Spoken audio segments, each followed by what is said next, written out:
All right. All right. Welcome to our.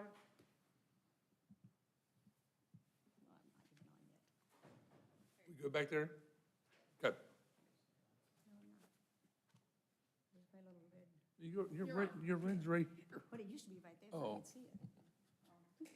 Okay. I was like, did you see the red? I'm having one of those days, so. All right. Welcome to our July board meeting. Would you please stand for the pledge? Pledge allegiance to the flag of the United States of America and to the republic for which it stands, one nation, under God, indivisible, with liberty and justice for all. Thank you all for coming tonight. We're going to open with our superintendent's comments. Thank you, Dr. Towers. Welcome to tonight's Board of Education meeting. We are glad you joined us. We've got about almost 10 people, so we're excited you're here. I'm sure there's lots of people watching us, wouldn't you say? Sure. On a July evening. Yeah. How about July? That means we are revving up for, sorry, my throat, for the 24-25 school year. And I know our students and staff probably want a little bit more time. They're shaking their heads, yes. So, but we're getting close, and we're getting really excited about the start of the school year. We hope everybody's having a wonderful summer. Speaking of summer, our ESY, thank you so much. Our ESY and summer school programs and / sessions took place in June, and they have been fully completed. It was just awesome to see students and staff come together this summer and continue the learning process. And we thank our staff that made themselves available for doing that. Speaking of our staff, as I just said, they're probably wanting to make sure that they get a little bit more time left in the summertime. I say this every year, but every year in June, we are just packed, aren't we, with PD and curriculum writing and training and we have staff in here all the time. They're just awesome, dedicated people. We just speaking of dedicated people, we just facilitated our annual admin retreat here at Central Office in this very room, and we were excited about our upcoming school year. We had a productive day of sharing admin procedural information, which is always riveting. We're continuing with our John Maxwell leadership training with our team this year as well. And we just have a really hardworking, dedicated group of administrators. And the key word this year and the theme is we are moving forward in 24-25, and we're really excited about that. Tonight, we're going to have some things to discuss. Obviously, consent agenda items. We have lots of policy changes, so get ready, board. MSBA decided to make a lot of revisions, so we have those for you. We have a success campus review, alternative education. Brett Coburnis is going to bring down the house tonight. Right, Brett? Okay. Actually, he's got some great information and some great data to share with you. And then we also will have the financial report. Jeremy Shields always does a fantastic job with that, don't you? Can you say yes or, okay. And then unfortunately, we do have a nomination election tonight for our school board president. We'll get that to later, and we'll have a couple words about down here at the end, so we'll have that conversation. And I just want to say to all our student staff, all of our families, enjoy the rest of the summer. I've already said this, but we are really excited about moving forward. Catch the word forward in 24-25. It's going to be a great year. Thanks. Oh, custodians, facilities, administrators, everybody, secretaries, everybody that's working in the summer is doing a great job of getting our buildings ready to go. Student clinic should be up and running. Got some construction going on in Hardin, finishing up, lots of going on in Hardin. Some things finishing up at Monroe, or not Monroe, but Lincoln, where else? Blackhurst and Knoll. So, very exciting. So, all right, that's it. Okay, thank you. Was there any board communications? No. All right. Item 3.05 is our audience comment. All regular and special meetings of the board shall be open to the public. Since the board desires to be a good listener and be responsive to the community, persons desiring to address the board may do so during the time so allotted on the agenda and according to established procedures. During the audience portion of each board meeting, patrons are invited by the president to speak for or against any proposal on the tentative agenda or on any other school concern. The individual is asked to identify him or herself, limit comments to a few minutes, and avoid discussing personalities. The president reserves the right to limit the number of presentations and/or length of comments. At the discretion of the president, patrons may be recognized at other times during the board meeting. The board is very interested in audience comments. According to board policy, members cannot respond during the actual meeting. The board will listen to audience comments. If necessary, additional follow-up will occur through district administrators. Okay, thank you. Karen Brocklin?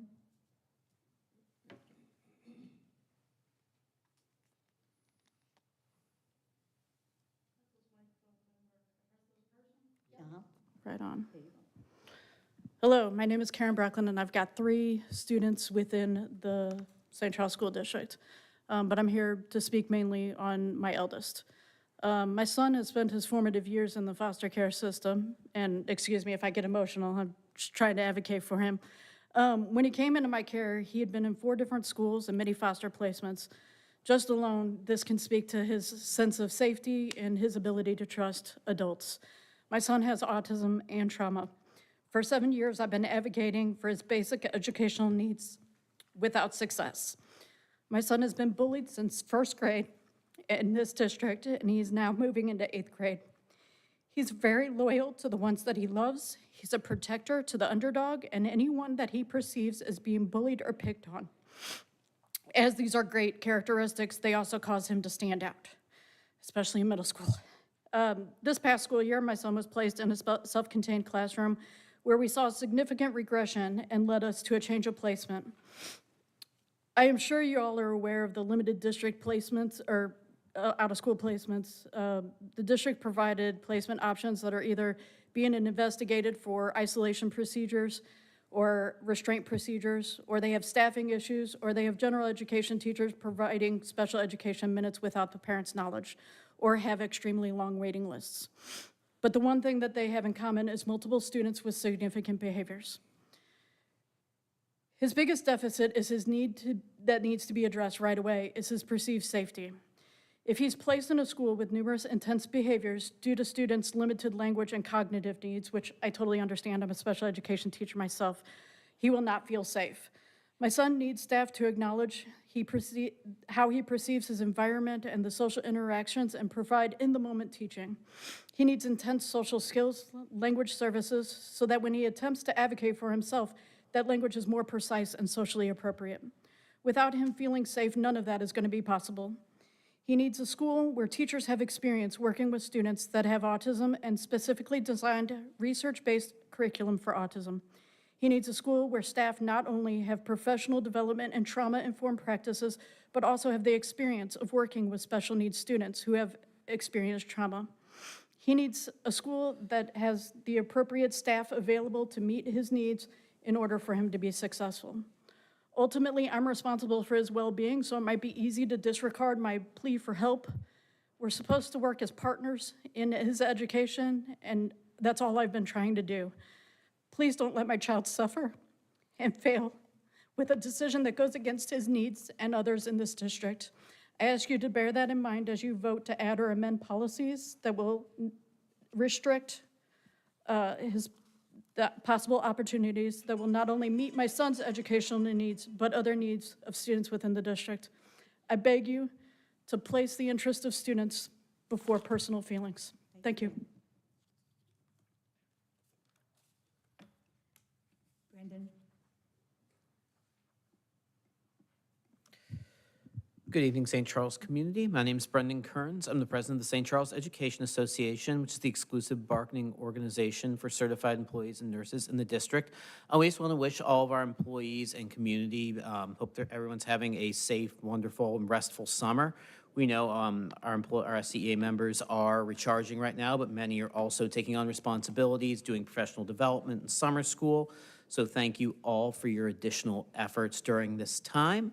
Just finally wanted to kind of cap off with SCEA has not been taking the summer off. Myself and our vice presidents have been working to put the bargaining agreement together so that we have one common document that's easy and accessible for staff or for certified staff and administration alike.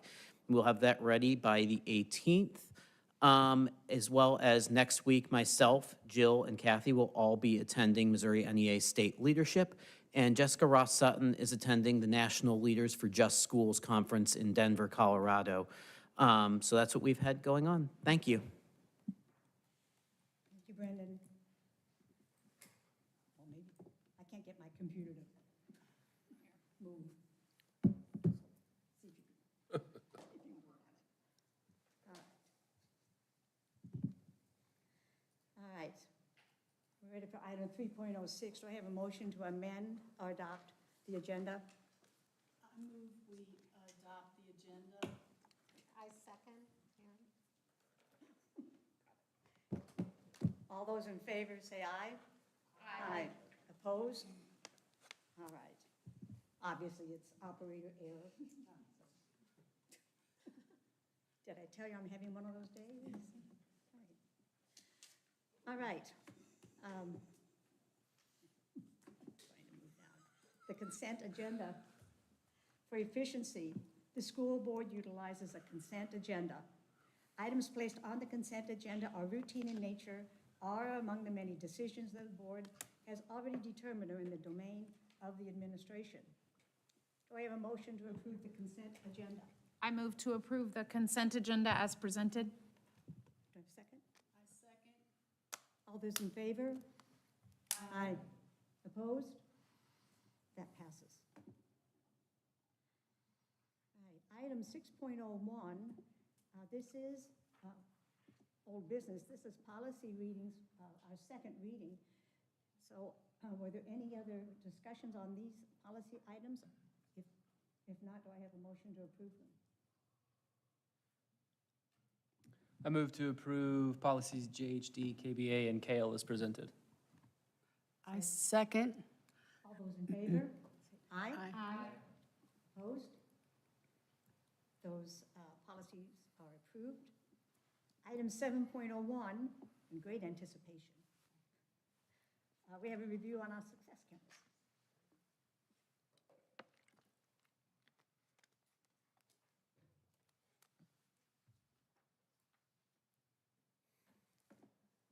All right, for those of you who I have not met personally, my name is Brett Coburnis, and I am fortunate enough and honored to be the principal at the Success Campus, which is where we house our alternative ed programs. My goal today is to highlight the great work that our teachers do for our kids. One of them is in the room with us, Mr. Kearns, as well as thank the board and thank our central office team for the support they provide for us. So if you look over here, we have our mission and vision statement. This all comes from a transition that we had 2 years ago to a true alternative programming. So our mission is the Success Campus staff will listen to and communicate with students in order to create an individual plan for students to progress towards graduation. And then our vision is the Success Campus will build strong relationships with students to help them meet their goal of earning a high school diploma.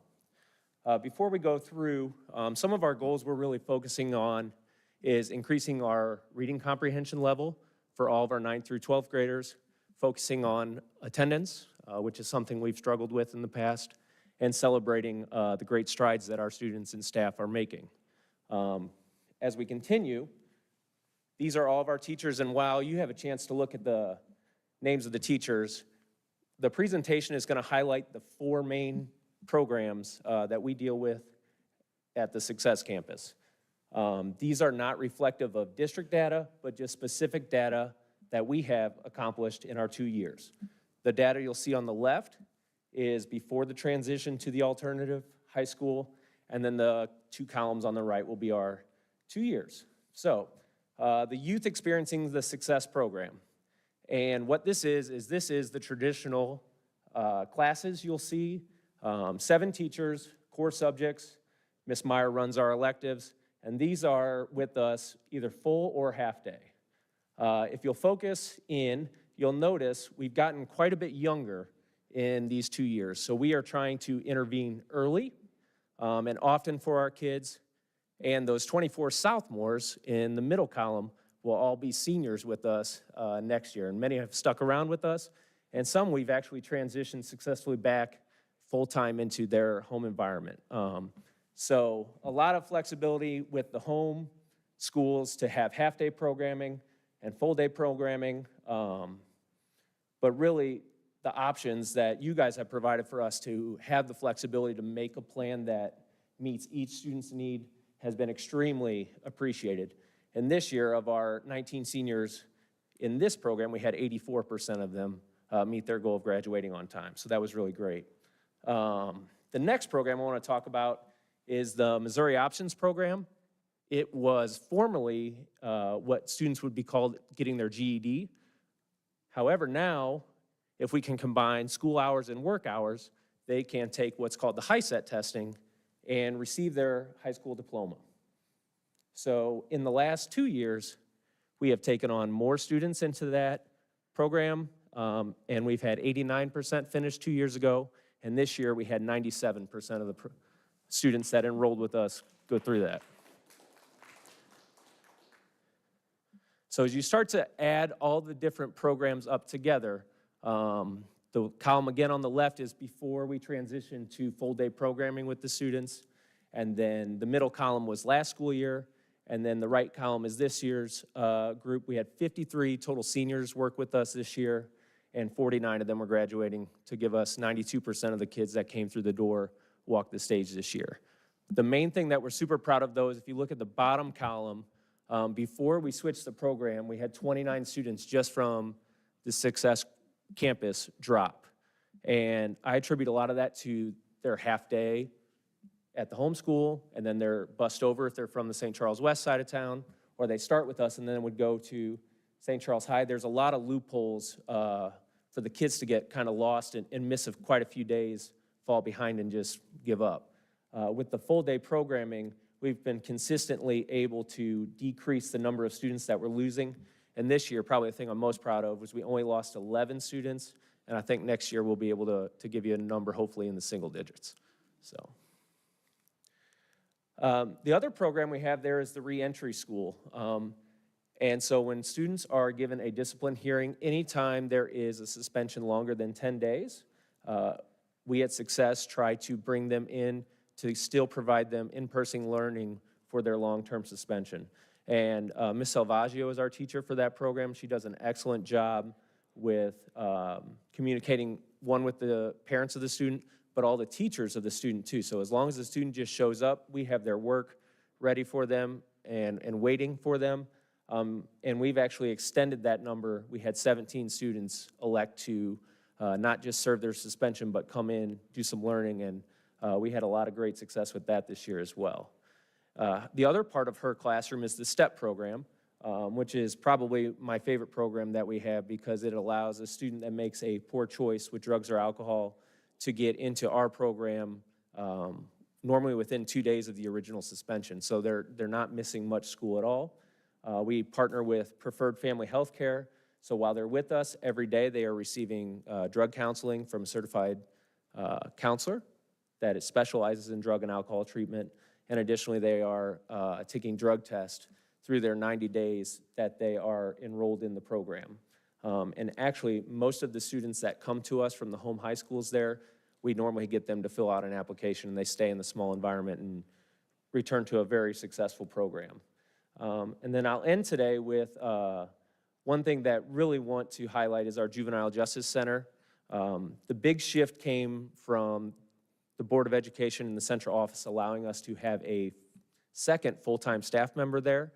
That freed up quite a bit of our budget to begin implementing the Missouri Options Program at the Juvenile Justice Center. It was said as we got our first graduate this year by Ms. Janelle there that she has been there for decades in charge of that, and they've never had a graduate. And then this year we had 6. So, yep. So again, I want to just thank you for allowing me the time to come talk in the summer. And if you have any questions, I'd be happy to answer them. But again, thank you for the opportunity. Brett, we're all so not just excited, but over this changeover and with your leadership. Success Campus is a good word, because look at the success we're seeing. And when we went to the graduation at the juvenile center, those students were excited, even, I think one or two of them even said, I didn't even think I'd ever, go to school. So we're meeting a lot of needs of our students in a lot of ways. Yeah, we have great teachers at Success, and I just get to basically sit back and watch the good things happen. So thank you for the kind words. I will add this real quick. I spent a lot of time over there, so does Earl. And I will say this, since I've been here, our teachers have always worked extremely hard there. But the last 2 years, the shift, and we had the opportunity to really kind of revamp the programming. Because sometimes as leaders, we have to come in and say, okay, what's the program looking like? So then we have more opportunities for our teachers to even do more with our kids. And that's exactly what our teachers have done. Mr. Kearns is sitting in the front row. He's a perfect example of, people who just work so well with our kids. And one thing that I wanted to add, and Brett just does a fantastic job as a leadership, but another piece to this, we talk about Big Rocks being RTI and the levels of need. So we have halftime, we have full-time, but we also have, we talk about recovery, just getting, like it used to be, not just recovery, but we used to be focused on just recovering credits. We have that now in the high schools.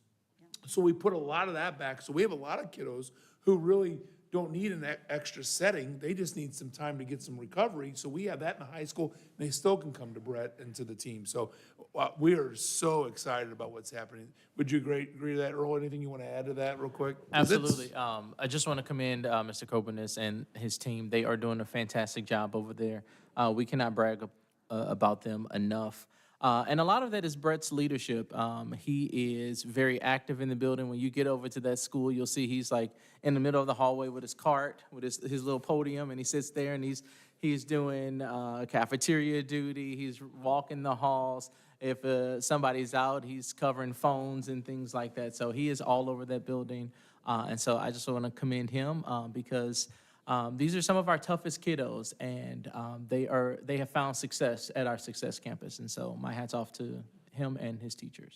Kudos to Brett, kudos to Steph, and kudos to you all for the decisions you make. Sometimes you think, okay, what are to make the decision for us to have the bond issue, to go out there and then revamp, because we've talked about the program and revamp. We revamped that whole building. You've all seen it.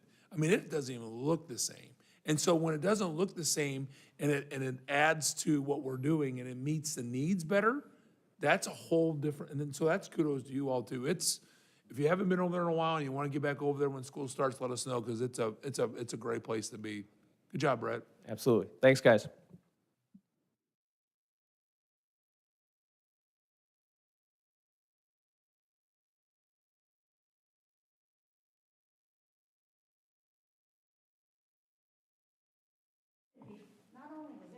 Here, Donna, I'm done talking for the day. You want mine? It hasn't been doing much. You're on. I'm on. Well, we're at the end of the meeting. You didn't do Somebody just texted me. well. Nobody even knew it. All right, we are ready for our district financial report. And Jeremy, turn All over to you. right, well, thank you so much. Real quick, it's not going to take very long. We obviously finished June, which was the end of our fiscal year. But year-end, trending as we expected, and going to finish with a healthy fund balance. Really, we have a couple of different ways of looking at this, and we're going to get some more state clarification, but we think we possibly will trend a little bit higher than that 22.5 that I thought was best-case scenario. Could potentially move up into the 24 range, but it is dependent on how the state feels about us restricting food service money, which we cannot use for anything other than food service, so I don't know why we would ever leave it unrestricted, my opinion, but we're going to get clarification on that. Adult education's another one we're looking at attempting to restrict, and student activity money, which is fundraised money to support various departments and sports within our district. So again, not money that we can rely on. If that is in fact the case that we can do that, our unrestricted would fall in that 24. We have 9 different scenarios that we've kind of laid out for ourselves to look at that could take us down to 20 or get us as high as 30. But it is dependent, again, on what the state guidelines are and how they would ask us, because not too many districts have adult education. So there are a lot of districts have student activities. Districts obviously have food service, but they're not managed by an outside company. Not all of them are. So we just want to get further clarification before we report out on that. Great news, though. Fund balance is going to be just fine. We are on the school board report, if you wanted to pull that up. I wasn't referencing it. It's just for all to see if you want to pull it up, but not that necessary since we kind of go through this. But if you look at, where's it at there? June 2024 board reports. And if you go down to the bottom. My apologies. And then if you look at the year end there, remember the Fund 1, the Fund 2 is what we that's what we look at to get our unrestricted amount. Fund 2, again, always gets spent down. So, because that's where we spend all of our salaries from. So anyhow, great news with that. The only other thing I'd like to bring to your attention, just so you're aware, huge personal property fluctuations from the report that were given in July. The last time we saw these fluctuations be this great was 2021. And before that was probably during the recession, the last recession that we had. So if you looked at our report that was sent to us by the government in December 30th of 2023, it would have shown our personal property valuation at $220 million. Now, that's not money we get in, that's just evaluated property, right? As of July 1st, it was down to $188 million. So a huge fluctuation there, right? So a lot of people attribute that to a market correction from what was occurring during all the influx of money that was being presented and the significant supply delays that were occurring. So you look at it one or two ways. One, there's a loss of revenue for the district, but there's more money in your pocketbook come evaluation time, right? When the personal property decreases, unless you purchase a new vehicle. So, so we have that. The other thing that is helps offset that is an increase in real estate valuation. So that growth was considerable, again, as you guys probably well know, to the point of about a $17 million difference from this time last year. Our total assessed valuation as of the July report before the Board of Equalization meets to make it formal is about a $5 million valuation loss to the district. Probably, best guess for me, if we kept the tax rate the exact same, would be about a $250,000 loss in local revenue for next year. So not highly concerning, but something that we certainly want to keep our eye on.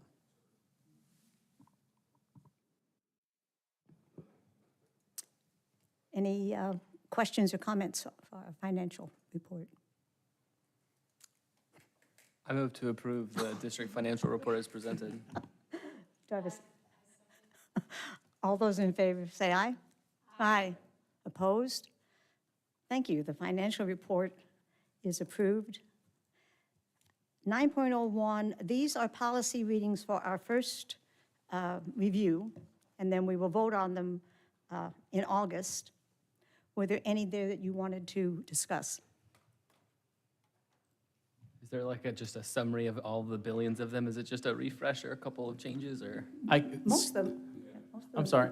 All of the ones for C&I related are all realigning policy to the new state's Read, Lead, Exceed initiative. So we have aligned our procedures to match it, but now it's matching the policy with the law. So it's mostly language. It's language. Yeah, I had a couple on there, Donna. Looking at BBF, School Board Member Ethics, they seem to have changed quite a few of those. And I was just kind of wondering what, I mean, everybody's thoughts were on some of them. Let me pull that one up real quick. My printer wasn't printing very well, so hold on a second. BBF? Yes, ma'am. Yeah. And, It shows to remove quite a few. I mean, one of them. so, Okay, yeah.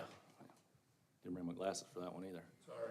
So, all good, I got it here. So, I mean, number two, I'm looking at number two, everything they crossed out, and I know they mixed some of them up in the top and just kind of redesigned them, but you're looking at, we crossed out obey the laws of Missouri and the United States. We crossed that out. We crossed out, let's see, number 12, and it's hard to read them sometimes. Maintain a process of regular systematic assessment of the educational system in order to provide accountability for the school districts. And then another one I thought was interesting was number 15. Express personal opinions, but once the board has decided, accept the will of the majority. So it just seems like they're just cutting out, I mean, I don't know why we would cut out obey the law of Missouri in the United States. They didn't redesign it or put it up top anyway. And then talking about just personal opinion. To me, that says, you know, just shut your mouth and keep moving forward, was just my thought. I don't know if anybody had any other thoughts. And I had another thought on another one. If anybody else had any other thoughts on that one? The one about the United States, I saw that too, and the only place I saw it as a similar piece is if you roll up to the top, and I don't know if this is the same thing or not, so this is a good catch, because I'm seeing the same. If you scroll up to the first page, and then stop on that first full sentence on the end there, board members accept the fiduciary responsibility pursuant on behalf of district residents in accordance with the laws of Missouri and the United States. Was that saying the same thing? Yeah. I guess it's kind of saying the same thing. Yeah, maybe, well, no, because I saw it too, so I had that same kind of thing, but then I caught it. So it was more of like a, maybe I missed it in the translation, but it's a good one. I kind of thought the same thing when I saw things that were being Yeah. scratched out. I thought it was because it was almost a redundancy of what they've already put in that first part. And so my only thought was I think it's covered in the first part. Okay, which I mean, we'll have more time to review. And then my second question was on, maybe somebody else can help me on that one. It's about, maybe somebody can help me with this. Which school program do we use as far as, because it said in the school nutrition program, because they made a change in here. So the USDA, its agencies, it crossed this part out. What policy? What policy, yeah, hold on one EF, second. Food EF? Service Management? Yeah, that one. BF. EF. Yeah. E is in Edward. And as you're looking for it, I will say this, and this is not to be cute in any way, but MSBA obviously makes all these revisions, and most of the time, they'll have an update explanation for you. And I'm not, again, not trying to simplify it or make it cute, but like, that's all we know too. Like, they're telling us that they're changing it because of a law or because of, like this last one that you were just talking about, my assumption is, instead of having all these bullet points, they made it into general points. And it might not be very, as specific, but then it also says it's due to, it aligns with the MSIP, and there's a lot of things in the MSIP as well. So this one has updated explanation, and so a lot of times that explanation, like when I start looking at these reviews, I'm thinking, why did they change this? And then I just go back to the explanation, and at least gives me an idea, an understanding of where they're going. Like, and a lot of times it's not us telling, I mean, it's just MSBA making the changes. Right. And then so they made the change here, and they also gave a page to go to look at for Justice for All, so we looked up that. And just looking on there for their change, I'm not sure, they said they made a change in here, and it didn't kind of align with any program, the exact change here. So they kind of picked and choose what they wanted to take out of the 3 programs and made that their new, it's under the nutrition part. I'll get to it here. Nope, I'm on the wrong one. Hold on. Sorry, we were running so good and so fast. I didn't want us to get out too early. You having one of my days? Gotta find it. Okay, here we go. Yeah, okay, so the district prohibits from discriminating on the basis of race, color, national origin, sex, including gender identity and sexual orientation. Said if you go back to the Justice for All page, this is where they pulled it out of our whatever program, which is AD 475, whether it's that program, there's 3 different programs. So they kind of picked and choose what program or what they wanted to put in there. So my thing was, I was asking, so they had other discrimination things, it says programs. So one of them was based on race, color, national origin, religion, sex, gender identity, including gender expression, sexual orientation, and political beliefs. So they just kind of picked and choose, so they didn't give an exact one of which one they wanted to use. in this. So if you look at the Justice, you pull up their little homepage to go to, the Justice for All. So I was just trying to figure out which one they were picking. Like, it didn't make sense. They were leaving out some things we weren't gonna discriminate against, and other things we were gonna discriminate against, saying, so we're picking, choosing kind of the three from it. So I just wanted to bring that up. Yeah. Everybody's attention before we said, okay, yeah, this is a great policy, let's go ahead and change it. Sometimes, at least my view on policy is, an MSBA, they have the lawyers to make changes when laws are changed or need comes up. And so we get these things, but I think it's difficult, when you write policy, if you make it so specific then it becomes more difficult to have a policy. And yet, so I was looking at this part that said the district is required to update the federal and Justice for All poster, that poster. And I didn't look it up, I just said, well, it's a poster. And include this non-discrimination language in other media in the district. I think this is their way of generalizing, making sure our district is non-discriminatory through this food service, through posters or other media. I didn't think they could list all the possible media that we could have, so, I mean, I just thought that's why it was written the way it was. Right. That was my take, but I don't know. Did anybody else have a comment on that one? With it being the first reading, I think we should just take the next month to Yeah. see some of that, and if there's questions or stuff we want to Yeah, change, that's why I just wanted to bring it up. send It's it, the first yeah. reading. Sure. It'll That's bring for us sure. up to something we looked into Yeah, and Yeah. that's why we do. make other people aware so they can look and get better information. But that's what I saw as I was kind of going through it. Yeah. There was just a couple of them to go through, but, Just a couple dozen.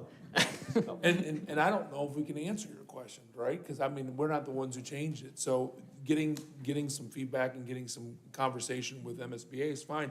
But like, when you look at the explanation, they tell us that, please note, MSBA has worked with the state compliance auditors on this language to ensure that your district will meet the expectations of those who oversee the programs.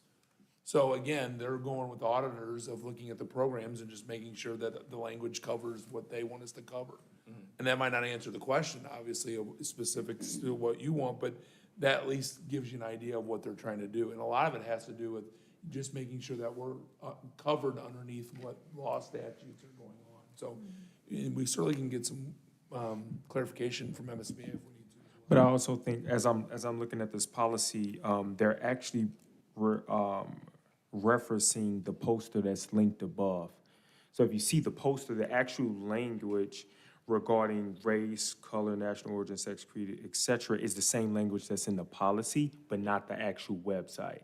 So if this part says the district is required to update the federal and Justice for All poster. So if you look at the poster, the language in the policy is matching the poster, not the language on the actual Justice for All website, or Justice for All website. So it's different on the website, but we're updating the policy to match the language on the poster, not the website. So that's just adding a little bit of clarity here. If you look at that link above the language, the poster pops up, and then you'll see what the policy says. And I believe, if it's accurate, the green poster, I think you were referencing three different ones. The green poster is the one that's for this particular policy. Which one? It says green, blue, red, and this particular one is a green poster. Gotcha. Since this deals with food service, this is the poster that's required to be in that kitchen area. And you said it's required to be in the kitchen area? According to the policy, yeah. Yeah.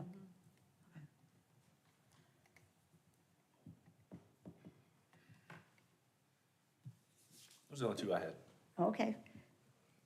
All right, well, we will give that more thought, and then we'll vote on that next month.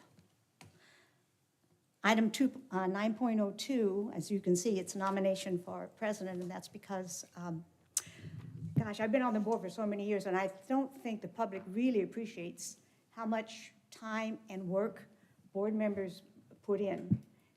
And they do it because they care about the kids, and they want what's best for our families and our district. And to build on that, the office of president takes quite a bit of time. And to do it correctly, you had to be willing to put that time in, and I have done that for 3 years, but this year, we have health issues in my family, so I'm going to resign as president. I didn't think I'd do that. I'm still going to be on the board, but we are going to open up nominations for a president, and so I'm turning the meeting over to our board secretary, and Kelly will handle the election of office. Okay, the election this evening will be for the office of President of the Board. Nominations are now open for President. Zaire for President of the St. Charles School Board.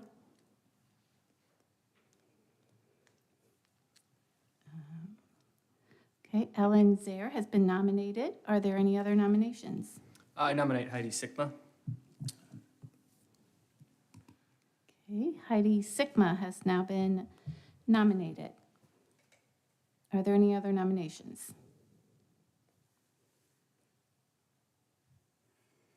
Okay, hearing no further nominations, nominations are closed. We will now proceed to the election. The candidates for president are Ellen Zaire and Heidi Sigma. The election will be conducted by a roll call. We will first vote on the first person nominated, who is Ellen Zaire. And I will do a roll call vote. Gibson? Yes. Hewitt? No. Sigma? No. Towers? No. O'Hearn? Yes. O'Mara? No. Zaire? Yes.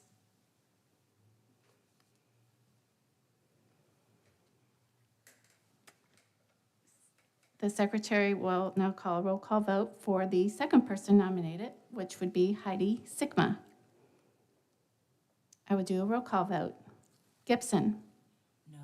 No. Hewitt? Yes.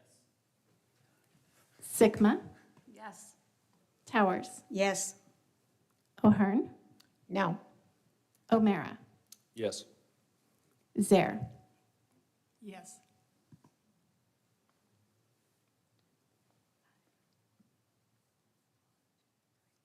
Sorry, I'm tallying. Okay, the results are as follows.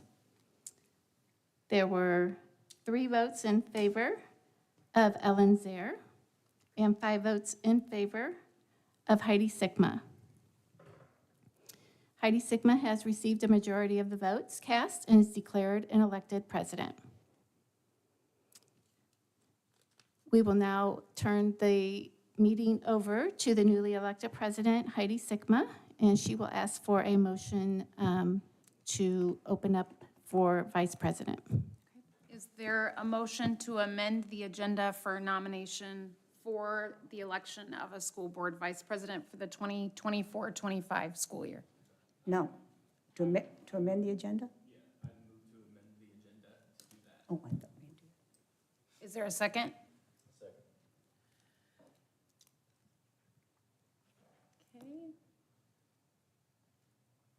All those in favor? Oh, all those in favor? Aye. Aye. All those opposed?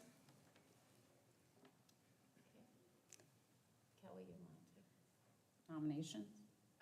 You take nominations. Mary. Okay, For nominations are now open for vice president.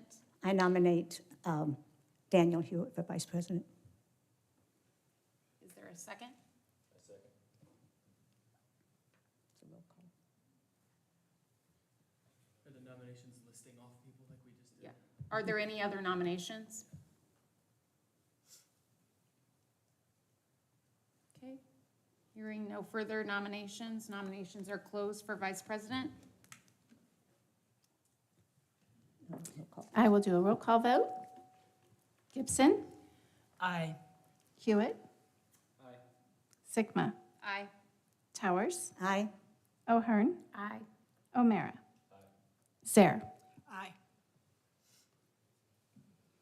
Okay, Daniel has received the majority of the votes and is now declared and elected as vice president. Congratulations, both of you. Congratulations. Congratulations. Very quickly, I just want to thank Donna. Did a great job as president. Thank you so much. Let's give Donna a hand.